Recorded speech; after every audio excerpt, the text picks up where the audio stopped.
PS4 news కి స్వాగతం. ముందుగా ముఖ్యాంశాలు. తుంగభద్ర ఎగువ కాలువకు నీటి విడుదల.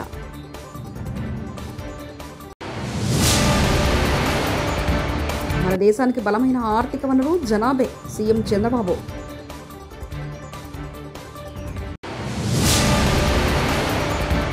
రోహిత్ వేముల ఆత్మహత్యకు రామచంద్రరావే కారణం బొచ్చి ఫైర్.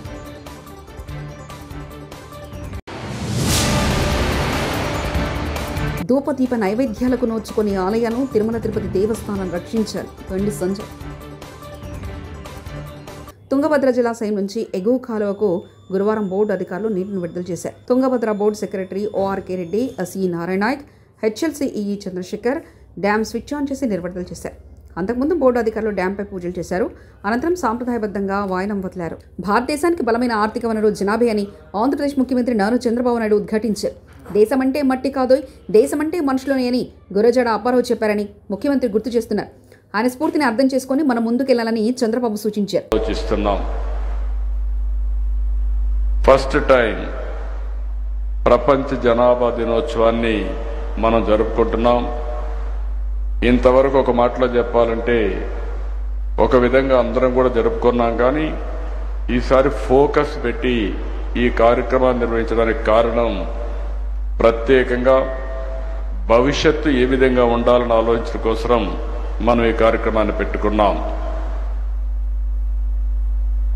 1989 జూలై 11న ప్రపంచ జనాభా 5 బిలియన్లు అంటే 500 కోట్లకు చేరుకున్న సందర్భంగా ఐక్యరాజ్య సమితి జూలై 11వ తేదీన వరల్డ్ పాపులేషన్ డేగా ప్రకటించారు.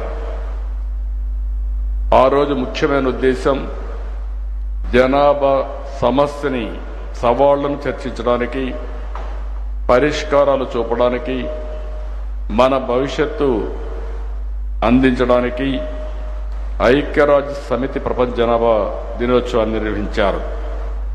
ఈ సంవత్సరం థీమ్ చూస్తే empowering young people to create the families they want in a fair and hopeful world అనే సబ్జెక్ట్ మీద ఈ సంవత్సరం ఈ జనాభా దినోత్సవం జరుపుకుంటున్నాం. సనాతన ధర్మం కోసం ప్రజలు కలిసికట్టుగా ఉండాలని శ్రీవారిని ప్రార్థించినట్లు కేంద్ర మంత్రి బండి సంజయ్ తెలిపారు. శుక్రవారం ఉదయం వీఐపీ ప్రారంభ దర్శన సమయంలో తిరుమల శ్రీవారిని కేంద్ర మంత్రి దర్శించుకున్నారు. అనంతరం ఆయన మీడియాతో మాట్లాడారు. ధూపదీప నైవేద్యాలకు నోచుకొని ఆలయాలను తిరుమల తిరుపతి దేవస్థానం రక్షించాలని కోరారు. పురాతన ఆలయాలను గుర్తించి అభివృద్ధికి నిధులు ఇవ్వాలన్నారు. ఆలోచన వరకు లేదు.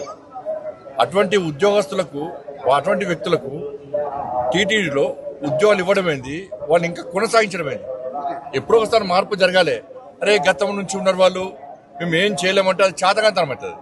నేను భానుప్రకాష్ రెడ్డి గారు చెప్తున్నా, పాలక వర్గానికి నేను ఘాటుగా చెప్తున్నాను, ఇటువంటి పద్ధతి మంచిది కాదు. మీరు ఎంత అభివృద్ధి చేసినా, బయట భక్తులకు అన్ని సౌకర్యాలు కల్పించినా కూడా ఇతర మతస్థులు ఈ దేవాలయంలో ఉండడం వలన వాళ్ళ ఆచార వ్యవహారాల విషయంలో చాలా ఇబ్బందులు వస్తున్నాయి. అది బయటికి రాకపోవచ్చు. ఇదో సత్రం కాదు, ఇది అన్ని మతాలకు ఇవ్వడానికి ఇది సత్రం కాదు. చాలా మంది అర్చకులు అని ఈ సనాతన ధర్మం మీద ఆధారపడిన ఉద్యోగాలక చాలా మంది ఇబ్బంది పడుతున్నారు. కాబట్టి జీతభత్యాలు ఇచ్చుకుంటూ స్వామివారి మీద విశ్వాసం నమ్మకం లేని వ్యక్తులను ఏ విధంగా మీరు ప్రోత్సహిస్తారు? గతం నుంచి వస్తున్నప్పుడు కూడా ఎక్కడో ఒకడ పురుష బిడ్డల వాటికి అరే నాకు ఆశ్చర్యం అనిపిస్తుందండి. ఇతర దేశాలకు దేశం సత్రంగా మారింది, తెలుగు రాష్ట్రాలు సత్రంగా మారింది. వాళ్ళకి ఆధార్ కార్డు ఇస్తాము, పాస్పోర్ట్లు ఇస్తాము, వాళ్ళకు రేషన్ కార్డు ఇస్తాము, వాళ్ళకి డబుల్ బెడ్రూమ్లు ఇస్తాము, వాళ్ళకి పెన్షన్ ఇస్తాము. ఇతర మతస్థులకు టీటీడీలో ఉద్యోగాలు ఇస్తాం. తెలంగాణ బీజేపీ అధ్యక్షుడు రామచంద్రపై డిప్యూటీ సీఎం బట్టి విక్రమార్క తీవ్రస్థాయిలో విరుచుకుపడ్డారు. శుక్రవారం నాడు మీడియాతో మాట్లాడుతూ HCU PhD scholar Rohit Vemula ఆత్మహత్యకు కారణమైన రామచంద్రరావును తెలంగాణ బీజేపీ అధ్యక్షుడిగా ఎలా నియమిస్తారని ప్రశ్నించారు. ఆయనకు ఆ పదవి ఇవ్వడంపై బీజేపీ అధిష్టానం పునరాలోచన చేయాలన్నారు. రోహిత్ వేముల మరణానికి బాధ్యులైన వారిపై చర్యలు తీసుకోకుండా పదవులు ఇస్తున్న బీజేపీ దేశ ప్రజలకు సమాధానాలు, క్షమాపణలు చెప్పాలని డిమాండ్ చేశారు. బట్టి లేఖలో కానీ ముఖ్యంగా ఇక్కడ అడ్మిషన్స్ తీసుకునేటువంటి దళిత విద్యార్థులందరికీ అడ్మిషన్తో పాటు ఇంత విషయాన్ని ఒక తాడును కూడా ఇస్తే ఉరేసుకొని అది చచ్చిపోవటానికి పనికొస్తుందని చెప్పినటువంటి సంఘటన ఎంత మానసికంగా కలిచివేస్తే తప్ప ఎన్నో వ్యయ ప్రయాసాలు కోర్చి అనేక కష్టాలను అధిగమించి ఒక పిహెచ్డి స్థాయి వరకు వచ్చినటువంటి నవ యువకుడు చనిపోవటం ఒకటే నాకు మార్గం అని అనుకునేటువంటి పరిస్థితులు ఈ యూనివర్సిటీలో ఈ దేశంలో సృష్టించబడి ఉన్నాయి. ఇది చాలా బాధాకరం అని చెప్పిన ఆ రాతలు నిజంగా దేశం మొత్తాన్ని కలిసివేసింది. అలా జరగటానికి కారణమైనటువంటి సంఘటనకు సంబంధించి కూడా ఈ దేశం అంతా గమనించింది. అంబేద్కర్ స్టూడెంట్స్ అసోసియేషన్ ఆ యూనివర్సిటీలో జరుగుతున్నటువంటి సంఘటనలన్నింటినీ గమనించి ఇక్కడ ఆత్మగౌరవంతో బతకటానికి కావలసినటువంటి హక్కుల గురించి పోరాటం చేస్తూ ఆ యూనివర్సిటీ అధికారులకి విజ్ఞాపనలు ఇస్తున్నటువంటి సందర్భంలో వాళ్ళని అడ్డుకొని ఏబీఈపీ ఆధ్వర్యంలో సుశీల్ కుమార్ అనేటువంటి ఆ యూనిట్ అధ్యక్షుడిగా ఉన్నటువంటి వ్యక్తి అడ్డుకొని కావాలని వీళ్ళని దేశద్రోహులుగా చిత్రీకరిస్తూ ఒక కంప్లైంట్ యూనివర్సిటీ అథారిటీస్ ఇవ్వటమే కాకుండా భారతీయ జనతా పార్టీకి సంబంధించిన నాయకత్వాన్ని కూడా అందించి వీళ్లపైన కేసులు పెట్టి చర్యలు తీసుకునే విధంగా పైనుంచి అంటే హ్యూమన్ రిసోర్సెస్ మినిస్టర్ దగ్గర నుంచి కింది స్థాయి అక్కడ ఉన్నటువంటి స్థానిక ఎమ్మెల్సీ రామచంద్రరావు గారి ద్వారా ఒత్తిడి చేపించి చివరికి రోహిత్ వేములతో పాటు ఒక 4-5 స్టూడెంట్స్ని రస్టిగేట్ చేయటం వల్ల అతను వేరే మార్గం లేక తప్పనిసరి పరిస్థితిలో ఆత్మహత్య చేసుకున్నటువంటి పరిస్థితి మనందరికీ తెలిసినటువంటి విషయమే. కానీ దురదృష్టం మరొకసారి భారతీయ జనతా పార్టీ అటువంటి వారిపైన చర్యలు తీసుకోకపోగా అలా ఇబ్బంది పెట్టేటువంటి వ్యక్తులకి భారతదేశంలో మంచి ఉన్నతమైనటువంటి పదవులు ఇస్తామని చెప్పి ఈరోజు రామచంద్రరావు గారిని తెలంగాణ రాష్ట్రానికి భారతీయ జనతా పార్టీ అధ్యక్షుడిగా నియమించటం, ఆ సుశీల్ కుమార్ అనేటువంటి ఆ ఏబీఈపీ నాయకుడిని ఇక్కడ తీసుకొచ్చి అసిస్టెంట్ ప్రొఫెసర్గా నియమించటం అంటే మీరు ఎవరెవరైతే దళితులు గిరిజనులు ఇబ్బంది పెడతారో టార్గెట్ చేసి వాళ్ళు మరణించే అంచుల దాకా తీసుకెళ్తారో వాళ్ళందరికీ మేము ప్రమోషన్లు ఇస్తాము, లేకపోతే బాధ్యతలు ఇస్తాం, పదవులు ఇస్తామని చెప్పే విధంగా మీరు చేసినటువంటి సంఘటనలు మేము భయపడుతున్నట్టుగానే ఈ భారతదేశంలో దళిత గిరిజనులు భయపడుతున్నట్టుగానే మరొకసారి ఆ భయాన్ని వాస్తవాన్ని మీరు నిరూపించినట్టు అయిపోయింది. తెలంగాణ భవన్లో బీఆర్ఎస్ బీసీ నేతల సమావేశం. ఆర్డినెన్స్ పేరిట బీసీలకు అన్యాయం చేస్తున్న కాంగ్రెస్ ప్రభుత్వానికి వ్యతిరేకంగా ఉద్యమించేందుకు సిద్ధమవుతున్న బీసీ నేతలు.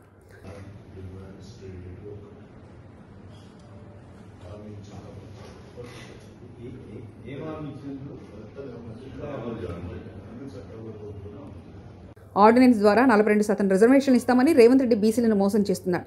మాజీ మంత్రి ఎమ్మెల్యే గంగుల కమలాకర్ బీసీ బిల్లును రాజ్యాంగంలో 9వ షెడ్యూల్లో పొందుపరచకపోతే ఊరుకోమని కేంద్రం మీద ఒత్తిడి తెచ్చారా? ఢిల్లీకి పోయి ఒకరోజు ధర్నా చేసి తూతు మంత్రంగా వచ్చేస్తారా? మాజీ మంత్రి ఎమ్మెల్యే గంగుల కమలాకర్. వీరి వల్ల క్యాబినెట్లో పెట్టి ఆర్డినెన్స్ తీసుకొస్తా అన్నారు.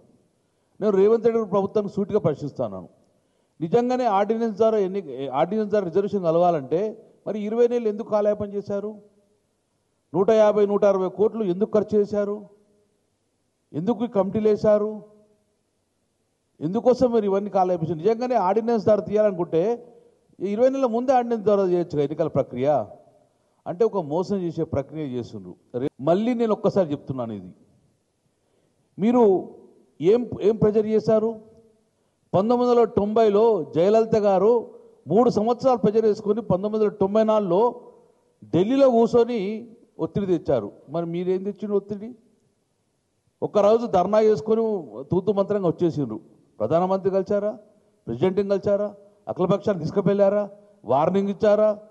మీరు మా యొక్క బీసీ యొక్క ఈ బిల్లును రాజ్యాంగంలో 9వ షెడ్యూల్లో పొందుపరచకపోతే మేము ఢిల్లీ వదిలి రాము అని చెప్పి ఏమైనా అల్టిమేటం ఇచ్చారా? అంటే ఇవన్నీ కూడా తూతు మంత్రంగా మొక్కుబడిగా చేసే వ్యవహారంగా భావిస్తున్నాం. కాబట్టి ఇంత దూరం వచ్చినా కూడా మమ్మల్ని మోసం చేస్తే మాత్రం తీవ్ర పరిణామాలు ఉంటాయి. కృష్ణానదిలో 763 టీఎంసీలు కావాలని కేసీఆర్ పోరాటం చేశారు. మన లాయర్లు అధికారులు 763 టీఎంసీల కోసం కొట్లాడుతుంటే రేవంత్ రెడ్డి 500 టీఎంసీలు చాలు అంటుండు. ఉత్తమ్ కుమార్ రెడ్డి ఏమో 563 టీఎంసీలు చాలు అంటున్నారు. మీరు ఇరిగేషన్ డిపార్ట్మెంట్తో మాట్లాడి విషయ పరిజ్ఞానం పెంచుకొని తర్వాత మీడియా ముందుకు మాట్లాడినట్టు హరీష్ రావు హితో పలికారు. కృష్ణాలో కూడా ఏమంటాడు 500 చాలని రేవంత్ రెడ్డి అన్నాడు. ఉత్తమ్ కుమార్ రెడ్డి నిన్న మాట్లాడినప్పుడు ఏమన్నాడో చూడండి.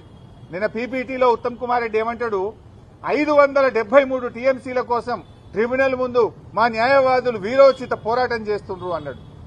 నేను రేవంత్ రెడ్డి అజ్ఞాని అనుకున్నా గానీ ఉత్తమ్ కుమార్ రెడ్డి కూడా ఇంత పైలట్ చదువుకున్నోడివి, కనీసం 20 నెలలైంది నువ్వు నీళ్ల మంత్రి అయి, గది కూడా అవగాహన తెచ్చుకోకపోతే నేను బాధపడతా ఉన్నా, చింతిస్తా ఉన్నా. ఎందుకు ఈ మాట అంటున్నా అంటే ట్రిబ్యునల్ ముందు మన అడ్వకేట్లు 763 టీఎంసీలకు వాదనలు వినిపిస్తున్నారు. తెలంగాణ హక్కు 763 టీఎంసీలని ట్రిబ్యునల్ ముందు కృష్ణానది హక్కుల కోసం మన న్యాయవాదులు మన ఇరిగేషన్ శాఖ పోరాటం చేస్తే 500 చాలని ముఖ్యమంత్రి అంటాడు, 573 చాలని నీళ్ల మంత్రి అంటాడు. మీరు అసలు ఏం మాట్లాడుతున్నారు? అంటే మీ మాటలు ఈ రాష్ట్ర ప్రయోజనాలకు గొడ్డలి పెట్టు. నష్టం జరుగుతాయి, ఈ రాష్ట్రానికి అన్యాయం చేస్తా ఉన్నారు. ఈ రాష్ట్రానికి ఏంది మీరు అసలు చంద్రబాబు నాయుడు చెప్పినట్టు పనిచేస్తుండ్రా, ఈ రాష్ట్రం కోసం పనిచేస్తుండ్రా? 500 చాలు, 573 చాలు అనేటువంటి మాటలు అజ్ఞానంతో కూడినటువంటి మాటలు. మన న్యాయవాదులు 763 టీఎంసీల కోసం పోరాటం చేస్తున్నారు. ఇంకోసారి అజ్ఞానాన్ని వీడండి, బాగా చదువుకొని డిపార్ట్మెంట్ తో మాట్లాడి మీరు మాట్లాడండి. జనగామ పట్టణ ప్రజలు ఎదుర్కొంటున్న అనేక ప్రాథమిక సమస్యలపై, సదుపాయాల లోపాలపై సిపిఎం నాయకత్వంలో గురువారం జనగామ మున్సిపల్ కార్యాలయం ఎదుట భారీ ధర్నా నిర్వహించారు. మురుగునీటి నిర్వహణ, తాగునీటి సమస్య, రహదారి గుంతలు, చెత్తపారదల వంటి అంశాలపై అధికారుల నిర్లక్ష్యాన్ని ఆందోళనకారులు తీవ్రంగా విమర్శించారు. ఈ సందర్భంగా సిపిఎం నేతలు జిల్లా కార్యదర్శి మోకు కనకారెడ్డి మాట్లాడుతూ పట్టణంలో ప్రజలు ఎదుర్కొంటున్న ప్రాథమిక సదుపాయాల లోపాలను ప్రభుత్వం పట్టించుకోవడం లేదు, మున్సిపల్ అధికారుల సమస్యలపై స్పందించకపోతే మా ఆందోళన ముమ్మరంగా కొనసాగిస్తామని హెచ్చరించారు. ధర్నాలో పలువురు ప్రజాప్రతినిధులు, కార్యకర్తలు, బాధితులు పాల్గొన్నారు. పట్టణంలో ముఖ్యంగా చెత్త పెద్ద ఎత్తున పేరుకుపోయి ఎక్కడి కూపాలు అక్కడనే మురుక్కుపాలుగా ఉన్నాయి. మొత్తం జనగామ పట్టణం ఇవాళ దుర్గంధం వెదజల్లుతూ పెద్ద ఎత్తున దోమలు, దాంతో ప్రజలు అనారోగ్యానికి గురవుతున్న పరిస్థితి ఉంది. మరియు విషజ్వరాలు వస్తున్న పరిస్థితి జనగామ పట్టణంలో కొనసాగుతుంది. అదే సందర్భంగా కోతులు, కుక్కలతో పిల్లలు స్కూల్కి వెళ్లాలంటే కూడా భయపడుతున్న పరిస్థితి జనగామ పట్టణంలో నెలకొంది. దాంతోపాటు నెహ్రూ పార్క్ నుండి మల్లన్న గుడి వరకు 60 ఫీట్ల రోడ్డు అది ప్రారంభం చేసి 4 సంవత్సరాలు అయింది. అక్కడికి ప్రజలు వెళ్లాలన్నా, అక్కడ శ్మశాన వాటికి ఉంది, ప్రజలు వెళ్లాలన్నా తీవ్రమైనటువంటి ఇబ్బందులు పడుతున్నారు. దానితో పాటు జనగామ పట్టణంలో డ్రైనేజ్ సంబంధించినటువంటి వ్యవస్థ అంతా కూడా అస్తవ్యస్తంగా ఉంది. అదే సందర్భంగా శివారు కాలనీలు అన్నిటి కూడా చుట్టూ ఎక్కడ చాలా దూరంలో ఉన్నాయి. వాటికి సరైనటువంటి రోడ్లు లేవు, సరైన మంచినీళ్ళు లేవు, వీధి లైట్లు లేనటువంటి పరిస్థితి జనగామ పట్టణంలో కొనసాగుతుంది. విద్యా వైద్య సౌకర్యాలు సక్రమంగా లేవు. జనగామ పట్టణంలో ఉన్నటువంటి చాలా మందికి ఇళ్ల స్థలాలు రాక ఇబ్బందులు పడుతున్నారు. వచ్చినటువంటి ఇందిరమ్మ ఇండ్లు కాంగ్రెస్ కార్యకర్తలకే పరిమితమైన తప్ప నిజమైన లబ్ధిదారులకు, పేదలకు ఇచ్చేటువంటి పరిస్థితి లేదు. ఒకవైపు ఇళ్ల స్థలాలు లేక, ఇండ్లు లేక ప్రజలు తీవ్రమైనటువంటి ఇబ్బందులు పడుతున్నారు. దాంతో పాటు గత 7 సంవత్సరాల నుంచి బీఆర్ఎస్ ప్రభుత్వం కొత్త పెన్షన్లు ఇవ్వలేదు. ఇప్పుడు కాంగ్రెస్ ప్రభుత్వం వచ్చి 19 నెలలు అవుతుంది, వీళ్ళు కూడా కొత్త పెన్షన్లు ఇచ్చేటువంటి పరిస్థితి లేదు. ఆ విధంగా ప్రజలు జనగామ పట్టణంలో తీవ్రమైనటువంటి ఇబ్బందులు ఎదుర్కొంటున్న సందర్భం ఉంది. ఈ సమస్యలన్నింటినీ కూడా పరిష్కరించాలని చాలా సార్లు మరి మున్సిపల్ కమిషనర్ మెమోరాండాలు ఇవ్వడం జరిగింది. స్పెషల్ ఆఫీసర్ గారికి అనేక వినతులు ఇవ్వడం జరిగింది. కానీ ఏ సమస్య కూడా పరిష్కారం కావటం లేదు. డబ్బులన్నీ ఖర్చు అవుతున్నాయి, వృధా అవుతున్నాయి తప్ప ప్రజా సమస్య దోమల మందు కొట్టినటువంటి పరిస్థితి జనగామ పట్టణంలో కొనసాగుతున్నటువంటి పరిస్థితి ఉంది. ఇలాంటి దారుణమైన పాలన, ఇంత అస్తవ్యస్తమైన పాలన ఎక్కడ తెలంగాణ రాష్ట్రంలో ఉందో నాకు తెలియదు. కానీ జనగామ పట్టణంలో మరి మున్సిపల్ అధికారులు ఏం చేస్తున్నారని మేము సిపిఎంగా ఈరోజు ప్రశ్నిస్తున్నాం. అందుకని ఇప్పటికైనా జనగామ పట్టణంలో సుమారు ఇప్పటి వరకు సిపిఎం సర్వే ప్రకారంగా ప్రజలకు సంబంధించిన సమస్యలు 30 రకాల సమస్యలు వచ్చినాయి. ఆ సమస్యలన్నింటినీ కూడా పరిష్కారం చేయడానికి అవకాశం ఉంది.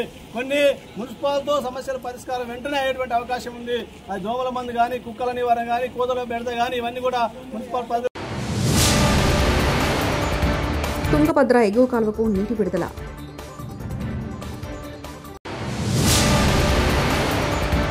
మన దేశానికి బలమైన ఆర్థిక వనరు జనాభే, సీఎం చంద్రబాబు.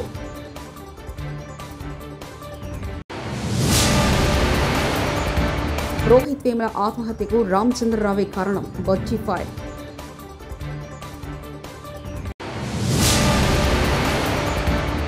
ధూపదీప నైవేద్యాలకు నోచుకొని ఆలయాలను తిరుమల తిరుపతి దేవస్థానం రక్షించాలి, బండి సంజయ్. TS4 న్యూస్ ఇంతటితో సమాప్తం. చూస్తున్నారండి TS4 తెలుగు.